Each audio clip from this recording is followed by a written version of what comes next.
Hello guys, welcome to Unstoppable Ayurved YouTube channel. And today we are going to discuss about the मर्म। मर्म जो है वो आयुर्वेद का एक बहुत ही इम्पोर्टेंट टॉपिक है और बहुत ही इम्पोर्टेंट कॉन्सेप्ट भी है। इसके रिगार्डिंग बहुत सारे वीडियोस आपने यूट्यूब के ऊपर देखे होंगे, बट हम इसको कुछ अलग तरीके से सोचने और समझने की कोशिश करते हैं। चलिए शुरू करते हैं।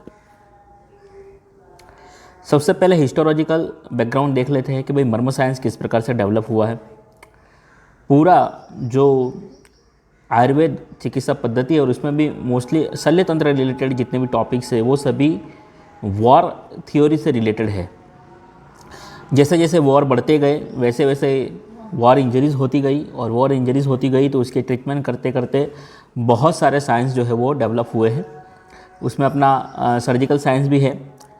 तो जब वॉर के टाइम उन्होंने देखा कि कुछ ऐसे बॉडी पार्ट्स है कि जहाँ पे अगर हिट किया जाता है तो तुरंत ही जो है आदमी मर जाता है, या तो फिर वो उसके जो वो ऑर्गन हैं उसके फंक्शन को बंद कर सकते हैं। तो इस चीज़ को ऑब्ज़र्व करते करते बहुत सारी फाइटिंग स्टाइल्स जो है वो डेवलप हुई। उसमें इंडिया के अंदर कल्लरी, जिसको कल्लरी पैटर्न बोलते हैं, ठीक है, और वेस्टर्न हम देखते हैं तो बहुत सारी मार्शल आर्ट है, ये सब इसी साइंस के ऊपर डेवलप हुई है। तो उन सब ने अलग अलग सिस्टम को डेवलप किया। जैसे उन्होंने ऐसा माना कि बॉडी के अंदर कुछ ऐसे पॉइंट्स है जहाँ जो पॉइंट्स जो है वो ज़्यादा इम्पोर्टेंट है बॉडी के बाकी के एरिया से, यानी कि वहाँ पे कुछ ऐसी चीज़ है कि जो बहुत ही ज़्यादा इम्पोर्टेंट है बॉडी के लिए, और अगर वहाँ पे अपन मारते हैं या आघात करते हैं तो जो है आदमी को बहुत ज़्यादा नुकसान किया जा सकता है। तो इस कॉन्सेप्ट को ध्यान में रखते हुए अलग अलग मार्शल आर्ट भी डेवलप हुए और बहुत सारे क्लिनिकल ब्रांचेस भी डेवलप हुई, जैसे कि अपन एक्यूपंक्चर, एक्यूप्रेशर देखते हैं, ठीक है। वैसे भी मर्म भी आयुर्वेद का एक कॉन्सेप्ट है, इंडियन एक कॉन्सेप्ट है, जिसके अंदर बॉडी के अंदर 107 इस प्रकार के पॉइंट्स दिखाए गए हैं कि जहाँ पे ऐसा माना जाता है कि प्राण जो है वो बहुत ही ज़्यादा क्वांटिटी के अंदर रहते हैं, वहाँ पे एक्यूमुलेट हुए रहते हैं। अब पहले ये समझना पड़ेगा कि प्राण यानी कि क्या। प्राण यानी कि वो शक्ति जो बॉडी को चला रही है, ठीक है। आयुर्वेद के अंदर जैसे अन्न को भी बोला गया है अन्न ही प्राणः। जैसे कि आपने अगर 2-3 दिन खाना नहीं खाया होता है तो आपको फ्रेशनेस फील नहीं होती है, वो शक्ति आपके अंदर नहीं होती है काम करने के लिए, ठीक है, उसी को प्राण कहा गया है, ठीक है। तो वो यानी कि अगर देखिए ये अलग अलग फाइटिंग स्टाइल के बारे में है, ठीक है। जैसे कि जो चाइनीज़ जो भी मेडिसिन है उसके अंदर मेरिडियन सिस्टम दिखाया गया है कि अलग अलग मेरिडियंस जो एक्यूपेंचर वाले फॉलो करते हैं उनके हिसाब से बॉडी को उन्होंने मेरिडियन के अंदर डिवाइड किया गया है, ठीक है। ये है प्राण शक्ति। तो प्राण शक्ति का जो कॉन्सेप्ट है वो सिर्फ और सिर्फ इंडियन कल्चर के अंदर ही है ऐसा नहीं है। जैसे चाइनीज़ जो फिलॉसफी है उसके अंदर भी उन्होंने शक्ति को ची नाम दिया है, और जो ची जो है वो बॉडी की शक्ति है जिसको जगाने के लिए वो लोग मार्शल आर्ट और ये कराटे और ये सब जो प्रोसेसेस जो है वो करते हैं, ठीक है। उनका कोई कुंफू जो है वो सब इसी शक्ति के ऊपर डिपेंड करता है। आयुर्वेद के अंदर भी देखिए, योगिक साइंस के अंदर भी बॉडी को अलग अलग चक्रों के अंदर डिवाइड किया गया है कि बॉडी के अंदर चक्र के स्थान बताए गए हैं, ठीक है, उसके मूल बताए गए हैं। तो ये जो है वो प्राण शक्ति को दर्शाते हैं कि बॉडी में एक ऐसी एनर्जी है, प्राण शक्ति है, ठीक है ना, कि जो पूरी बॉडी को चला रही है। उसको हम कुछ इस प्रकार से समझ रहे हैं कि जिस प्रकार से अपने घर पे इलेक्ट्रिसिटी किस प्रकार से आती है कि भाई एक पावर स्टेशन है, पावर स्टेशन के अंदर इलेक्ट्रिसिटी जनरेट होती है और वो इलेक्ट्रिसिटी जो जनरेट होती है वो फिर अलग अलग बिजली के खंभों के थ्रू होके फिर अपने पास आती है। तो वैसे बॉडी के अंदर भी पूरा एक पावर हाउस है, ठीक है, जो प्राण का मेन स्थान है, जैसे हृदय बताया गया है उसको, ठीक है। तो वो जो प्राण का जो मेन स्थान है, प्राण जो 12 प्रकार के प्राण का वर्णन भी आचार्य सुश्रुत ने किया है, ठीक है। तो ये सभी जो प्राण जो है वो पावर स्टेशन है, ठीक है। और मर्म पॉइंट्स क्या है? मर्म पॉइंट्स जो है वो ट्रांसमीटर्स है, ठीक है ना, कि ट्रांसफॉर्मर्स है, ठीक है ना, कि जिसके थ्रू हो के ये एनर्जी है वो जाती है। जैसे हम इस डायग्राम के अंदर देख सकते हैं, जैसे यहाँ पे एक पावर प्लांट उन्होंने दिखाया है, जैसे यहाँ पे ये पावर प्लांट दिखाया गया है, तो ये होते हुए पहले एक कहाँ ट्रांसफार्मर के अंदर जाती है। ट्रांसफार्मर क्या करता है, उस एनर्जी को एक्यूमुलेट करता है, स्टोर करता है, इन्हेंस करता है और फिर आगे आपके घर के पास जो है उसको भेजा जाता है। तो इसी प्रकार से बॉडी के अंदर भी कुछ ऐसे पॉइंट्स है, 107 पॉइंट्स बताए गए हैं, जिसके थ्रू ये प्राण शक्ति जो है वो जाती है और घूमती है पूरी बॉडी के अंदर, इसी पॉइंट्स के थ्रू जाती है और वहाँ पे वो एक्यूमुलेट होती है, ठहरती है, इन्हेंस होती है और फिर वो दूसरे पॉइंट की तरफ चली जाती है। ठीक है, इसका मतलब ये है कि ये पॉइंट्स को अगर हम कंट्रोल करें तो हम प्राण शक्ति को कंट्रोल कर सकते हैं, और प्राण शक्ति को कंट्रोल करें तो अपन इस पॉइंट्स को भी कंट्रोल कर सकते हैं, ऐसा माना जाता है। इसी थियोरी के ऊपर बहुत सारी और कॉन्सेप्ट भी डेवलप हुए हैं आयुर्वेद के अंदर, इसके बारे में हम कभी और दिन चर्चा करेंगे। नेक्स्ट देखिए, connections of marma with the body, physiology, mind and soul. देखिए, ये एक श्लोक के अंदर आचार्य सुश्रुत ने बहुत ही अच्छे से एक्सप्लेन किया है कि किस प्रकार से प्राण शक्ति जो है वो, और जो मर्म स्थान है उसके अंदर और कौन कौन से एलिमेंट्स जो है वो जुड़े हुए हैं। सोम मारुत तेजांसी रजस सत्व तमांसी च मर्मसु प्रायशः पुंसाम भूतात्मा च अवतिष्ठति मर्मसु अभिहता तस्मान न जीवंती शरीरिणाम। यानी कि मर्मसु अभिहता, मर्म के ऊपर आघात होने से, तस्मात न जीवंती शरीरिणाम, यानी कि शरीरधारी प्राणी जीवित नहीं रह सकता है। क्यों नहीं जीवित रह सकता है? क्योंकि उसके साथ क्या क्या जुड़ा हुआ है। सोम मारुत तेजांसी, सोम मारुत तेजांसी यानी कि आपका वायु पित्त और कफ, रज सत्व तमांसी च यानी कि सत्व, रज और तम, एंड मर्मसु प्रायश पुंसाम भूतात्मा च अवतिष्ठति, और जो भूतात्मा जो है यानी कि आत्मशक्ति जो है, प्राण शक्ति जो है वो भी उसके अंदर अवस्थित है।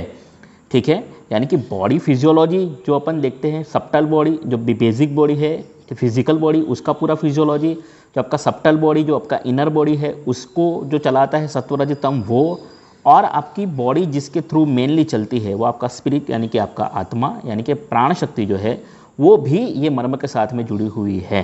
ठीक है, इसीलिए अगर मर्म के ऊपर आघात होता है तो व्यक्ति का बचना जो है वो बहुत ही इम्पॉसिबल सा हो जाता है, यानी कि वो उसका मृत्यु निश्चित हो जाता है, ऐसा कहा गया है। या वो मर सकता है या मृत्यु हो वैसी वेदना जो है उसको होती है, ऐसा कहा गया है।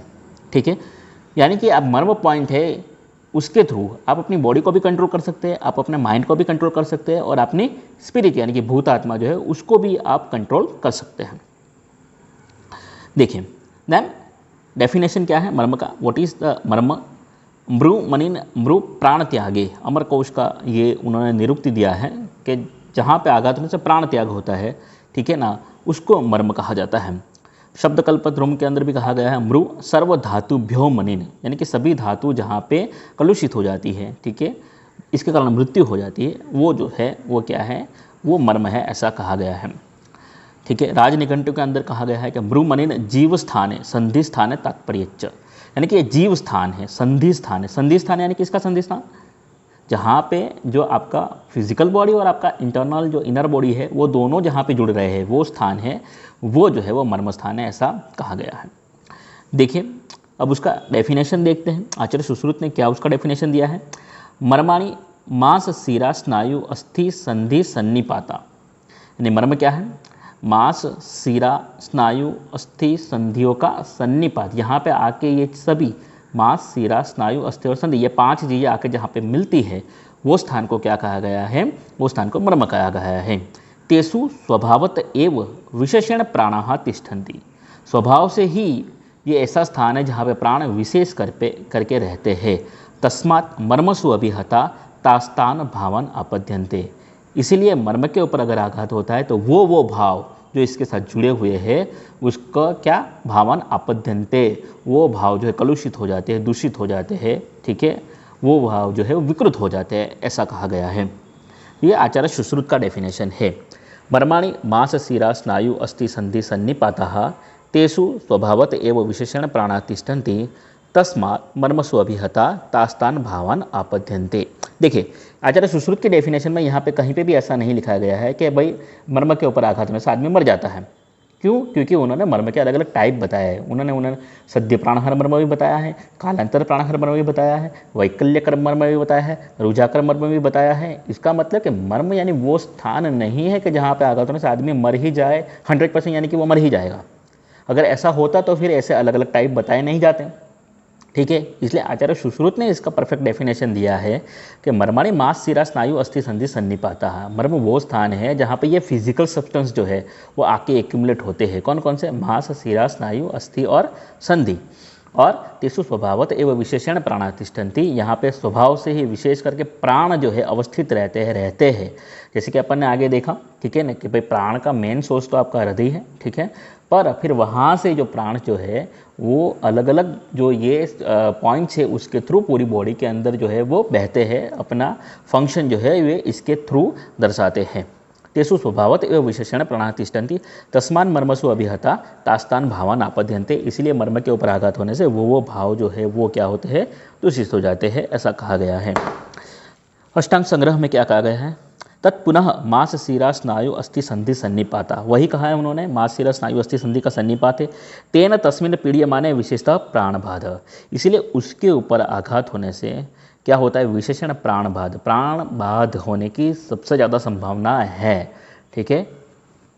देन अष्टांग हृदय के अंदर कहा गया कि मांस, अस्थि, स्नायु, धमनी, शिरा, संधि, समागा, उन्होंने धमनी को एक अलग से ऐड किया है, ठीक है। यानी इसका मतलब आचार्य सुश्रुत ने ऐसा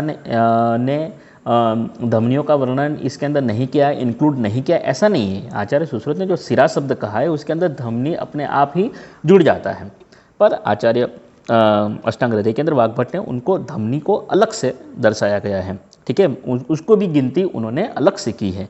मांस, अस्थि, स्नायु, धमनी, शिरा, संधि, उसका जो समागम है जहाँ पे होता है वो स्थान है वो मर्म स्थान, ऐसा कहा गया है। तच्च मांस, शिरा, स्नायु, अस्थि संधिसु निविष्ट, चक्रपाणी टीका के अंदर आचार्य चरक ने जो सिद्धि स्थान के अंदर कहा है मर्म का, जब वो उल्लेख करते हैं तो उस पर टीका लिखी है चक्रपाणी ने, और वो कह रहे हैं कि भाई मर्म क्या है? जहाँ पे मांस, शिरा, स्नायु, अस्थि संधि अवस्थित है, यानी कि मिले हुए हैं, वो स्थान है। अष्टांग हृदय की अरुंध टीका के अंदर कहा गया है कि अपिच मरणकारित्वान मर्मः, अपिच मरणकारित्वान, यह जो नहीं कि जिसके आघात होने से मरणकारित्वान, मृत्यु हो सकती है। मरण सदृश दुखदायित्वात्, या तो मृत्यु होगी या तो क्या होगा? मरण सदृश दुखदायित्वात्, या मृत्यु सदृश पीड़ा जहाँ पे होगी वो स्थान है, वो मर्म स्थान है। देखिए, तो ये सभी डेफिनेशन में के अंदर हम देख रहे हैं कि मर्म स्थान यानी वो स्थान नहीं है कि जिस पर आघात होने से आदमी मर ही जाए, ठीक है ना, या मर सकता है या मृत्यु से पीड़ा हो सकती है, वो स्थान है वो मर्म स्थान है। पर उसका इंपॉर्टेंस बॉडी के बाकी के जो स्ट्रक्चर है उससे ज़्यादा है।